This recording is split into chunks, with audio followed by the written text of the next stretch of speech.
अध्याय 3. सूत सांगू लागले, हे मुनिजन, मी पुढे आणखी सांगत आहे ते ऐकावे. पूर्वी उल्कामुख हा एक राजा होता. तो जितेंद्रिय असून दर दिवशी देवळात जाऊन ब्राह्मणास दान देऊन समाधानी ठेवी. त्याची पत्नी सुद्धा शीलवती व सुंदर कमलवदना होती. एका नदीतीरी तो सत्यनारायण व्रत करत होता. अशा वेळी व्यापारासाठी भरपूर द्रव्य घेऊन साधू नामक एक वाणी तेथे आला. आपली नौका तीराला लावून तो राजाला भेटण्यास गेला व नम्रपणे राजाला विचारता झाला. साधू म्हणाला, महाराज, भक्तिभावाने एकरूप होऊन आपण काय करत आहात ते आपण मला उघड करून सांगावे. राजा म्हणाला, हे साधो, अत्यंत तेजस्वी विष्णूचे पूजाव्रत आप्तजनांसह संतती प्राप्तीसाठी करतात. राजाच्या बोलण्यावर साधूवाणी म्हणाला, हे राजन, आपला हेतू मला सांगा. आपल्या सांगण्यानुसार मीही हे व्रत आचरीन. मला संतती नाही. या व्रताने माझी मनीषा साध्य होईल. राजाने व्रत सांगितले. नंतर साधूवाण्याने व्यापार पूर्ण करून तो आनंदाने घरी गेला. त्याने पत्नीला हे संततीदायी व्रत सांगितले व म्हणाला, जेव्हा संतती होईल तेव्हा मी या व्रताचे आचरण करील. असे साधूवाण्याने लीलावती नामक आपल्या पत्नीला सांगितले. तदनंतर ती लीलावती भार्या पत्नी धर्मानुसार आनंदित चित्ताने वागत असता सत्यदेव प्रसादे गरोदर राहिली. पुढे 10व्या महिन्यात तिला कन्यारत्न झाले. ती कन्या शुद्ध पक्षातील चंद्राप्रमाणे हळूहळू वाढू लागली.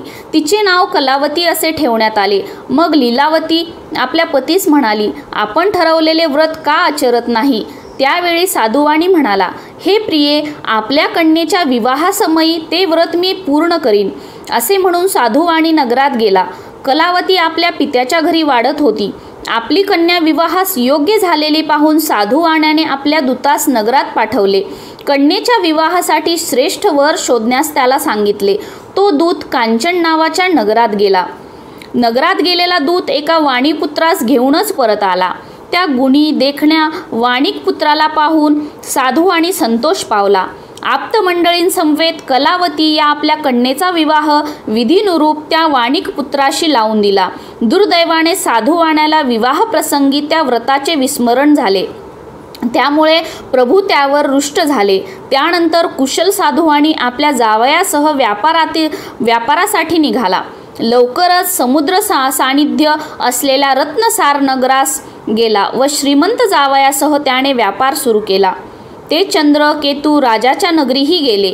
त्या प्रसंगी प्रभूंनी साधूवाणी आपली प्रतिज्ञा विसरला असे पाहून त्याला दुःख व्हावे असा शाप दिला.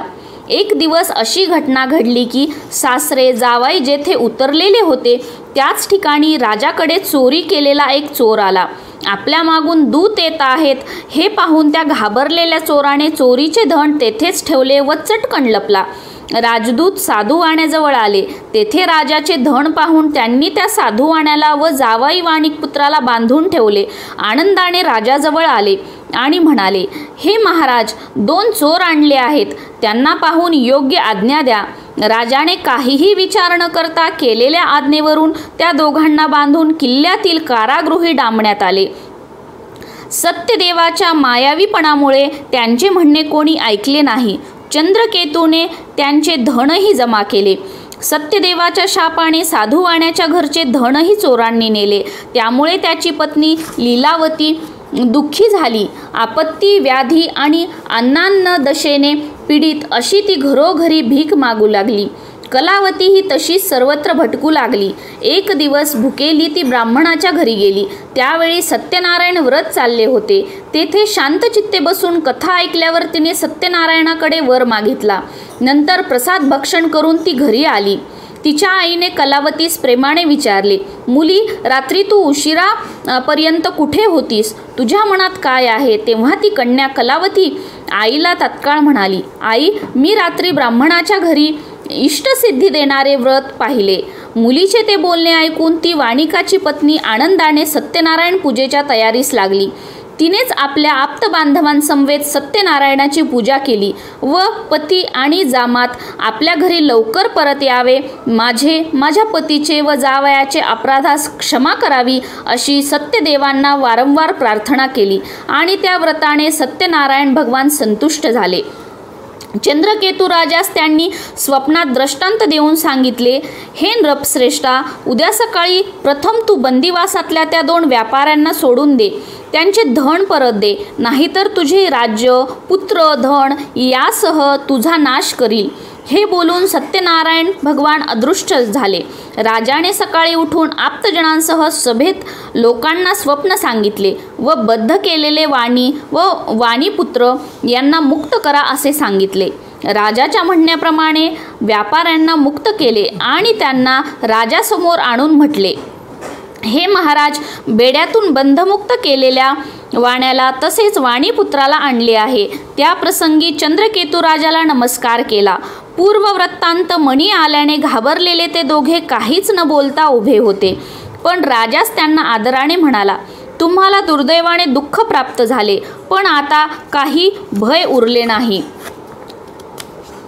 राजाने बंधमुक्त केलेल्या त्यांना क्षौरकर्मादी उरकून शुचिर्भूत होण्यास सांगितले. त्यांना नवी वस्त्रे व अलंकार दिले. शिवाय पुरस्कार देऊन गोड वाणीने त्यांचा संतोष केला.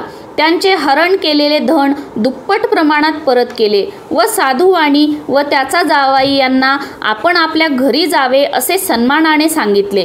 साधुवाणी राजाला नमस्कार करून म्हणाला, आपल्या कृपेमुळेच आम्ही घरी परतत आहोत. इति श्री स्कंद पुराणातील रेवाखंडातील सत्यनारायण कथेचा 3रा अध्याय समाप्त. हरये नमः.